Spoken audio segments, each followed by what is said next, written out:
Hello students, आज इस class में हम क्रोमोसोम के बारे में पढ़ेंगे। क्रोमोसोम जो होता है यह क्या होता है, एक न्यूक्लियस में है ना, एक सेल में जो साइटोप्लाज्म पाया जाता है और न्यूक्लियस पाया जाता है। तो यह कहाँ प्रेजेंट होता है, यह न्यूक्लियस के अंदर प्रेजेंट होता है क्रोमोसोम। ठीक है, क्रोमोसोम होता है यह एक डार्क स्ट्रैंड स्ट्रक्चर है, ठीक है, ऑफ द न्यूक्लियस। केंद्र के अंदर एक गाढ़ी कलर की संरचना होती है जिसे क्रोमोसोम कहा जाता है। ठीक है, क्रोमोसोम कहाँ है, न्यूक्लियस के अंदर पाया जाता है और एक डार्क स्ट्रैंड स्ट्रक्चर होता है न्यूक्लियस के अंदर। ठीक है, क्रोमोसोम दो शब्दों से मिलकर बना होता है, क्रोमो और सोम, है ना। तो उसका हम मीनिंग देखेंगे इस वर्ड का। जो क्रोम होता है, क्रोम का मीन्स होता है कलर। ठीक है, क्रोम शब्द है जो उसका अर्थ है रंग। और जो दूसरा वर्ड है सोमा, सोमा मीन्स होता है बॉडी। ठीक है, बॉडी या काया जिसको बोलते हैं, शरीर, यह होता है। इससे दोनों से मिलकर क्रोमोसोम बना होता है। ठीक है, क्रोमोसोम शब्द के उसका वर्ड का मीनिंग समझेंगे तो क्रोम मीन्स होता है कलर और सोमा मीन्स होता है बॉडी। तो कलर वाली जो बॉडी होती है, रंग वाला शरीर। तो हमने देखा कि डार्क स्ट्रैंड स्ट्रक्चर है या न्यूक्लियस या केंद्रक के अंदर जो होती है वह क्रोमोसोम कहलाती है। ठीक है, इसे डिस्कवर्ड किया सबसे पहले ये स्ट्रेसबर्ग ने 1875 में इसकी खोज की। ठीक है, सबसे पहले क्रोमोसोम को न्यूक्लियस के अंदर किसने खोजा, ये स्ट्रेसबर्ग ने 1875 में इसे खोजा। और जो क्रोमोसोम होता है यह कैसा दिखाई देता है, स्ट्रेट रहता है, रॉड लाइक होता है, कॉइल्ड रहता है और स्पाइरल पाया जाता है। ठीक है, आपको क्रोमोसोम जो होता है इसे गुणसूत्र कहते हैं हिंदी में। जो गुणसूत्र होता है वह कैसा, एक सीधा रॉड के जैसा छड़नुमा दिखाई देता है और कुंडलित होता है। ठीक है, और सर्पिलाकार होता है ना, कॉइल्ड और स्पाइरल होता है, कुंडलित रहेगा और सर्पिलाकार आपको दिखाई देता है। और इसका रेंज जो होता है, कितने रेंज में यह पाया जाता है, यह 1 म्यू टू 30 म्यू इसकी लंबाई होती है और इसकी चौड़ाई जो है, ब्रीथ है इसका 0.2 म्यू टू 2 म्यू तक यह डायमीटर क्रोमोसोम देखा गया है। ठीक है, यह जो है अलग अलग ऑर्गेनिज्म में, अलग अलग सेल्स में अलग अलग देखा गया है। किसी में बहुत बड़े साइज का दिखेगा और कहीं पे यह छोटे साइज का दिखता है। तो इसकी और मतलब रेंज है, इसके बीच में ही औसतन पाया गया है। 1 म्यू से 30 म्यू के बीच में इसकी लंबाई आप देखेंगे और इसकी जो चौड़ाई होती है 0.2 म्यू से 2 म्यू के बीच में ही इसकी चौड़ाई देखी गई है। और इसके अब टाइप्स देखेंगे। जो क्रोमोसोम का टाइप्स होता है, कितने प्रकार के क्रोमोसोम सेल के न्यूक्लियस में अलग अलग देखे गए हैं। तो फर्स्ट है वायरल क्रोमोसोम। ठीक है, पहला प्रकार हम देखेंगे वायरल क्रोमोसोम। तो जो वायरल क्रोमोसोम होता है वह हमें कैसा दिखाई देता है, लीनियर दिखाई देता है, सर्कुलर साइज का, शेप का हमको दिखाई देगा। ठीक है, लंबा और गोलनुमा दिखाई देगा। और यह जो होता है वायरल जो क्रोमोसोम है यह किससे बना होता है, यह डीएनए का बना होता है, नहीं तो आरएनए का। इसमें ऑप्शन रहता है यह किसी भी एक से या दोनों से बना हुआ होता है। ठीक है, वायरल डीएनए के बारे में हम ये देखेंगे कि यह लीनियर और सर्कुलर दिखता है हमें। और यह बनता किससे है, किससे इसकी संरचना होती है, इसका स्ट्रक्चर किसका बना होता है, डीएनए या आरएनए का यह बना हुआ होता है।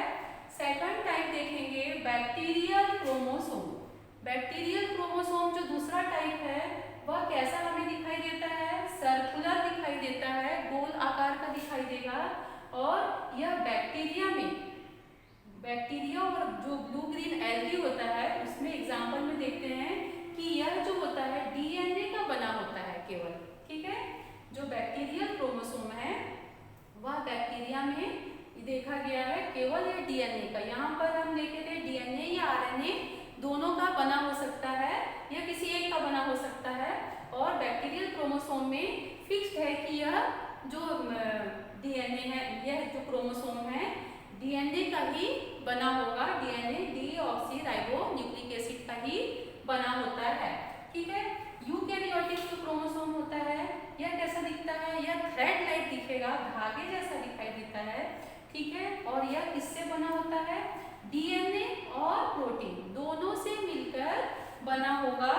ठीक है, कौन सा, यूकैरियोटिक जो क्रोमोसोम है धागे नुमा दिखाई देगा, और इसमें इसको बनाने के लिए डीएनए और प्रोटीन दोनों की जरूरत पड़ती है, दोनों इसके लिए एसेंशियल है, या डीएनए और प्रोटीन का बना होता है।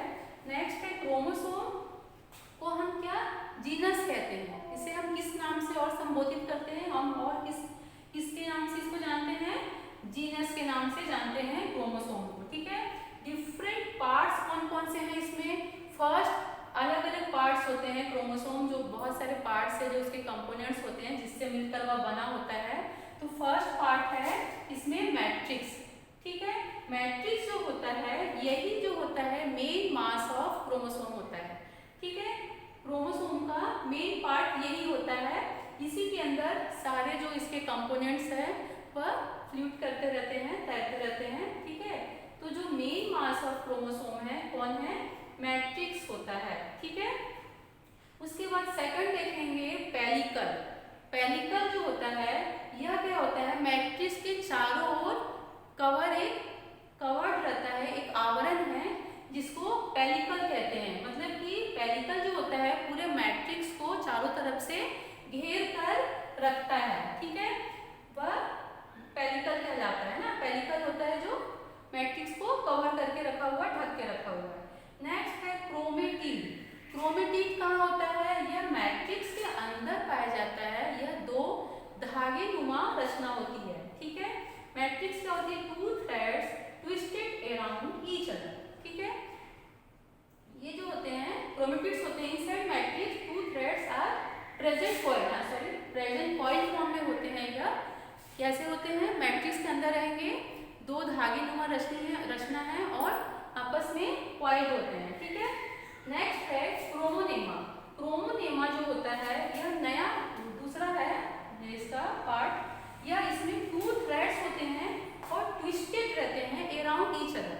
ठीक है, एक दूसरे के साथ यह आपस में ट्विस्ट फॉर्म में रहते हैं दोनों थ्रेड्स। और यह इसके बाद है फंक्शन देखेंगे हम, फंक्शन क्या करता है, यह क्या क्या कार्य करता है सेल के अंदर, regulate and control cell activity of the cell. ठीक है, जो जितना भी सेल में जो सेल की क्रियाविधि है, सेल के अंदर जितना भी प्रोसेस हो रहा है उसको कंट्रोल करना, उसको नियंत्रण में करना, रेगुलेट करना, यह सब काम कौन करता है, क्रोमोसोम करता है, जो कि न्यूक्लियस के अंदर पाया जाता है। न्यूक्लियस को ऐसे ही कंट्रोल सेंटर कहा जाता है सेल का। ठीक है, तो यह रेगुलेट करेगा और कंट्रोल करता है सारे सेल एक्टिविटी को कि किस प्रकार से यह सेल एक्टिविटी होगी। ठीक है, उसके बाद यह म्यूटेशन, जो भी हम म्यूटेशन देखते हैं ऑर्गेनिज्म में या जो भी लिविंग थिंग्स में जो भी चेंजेस देख रहे हैं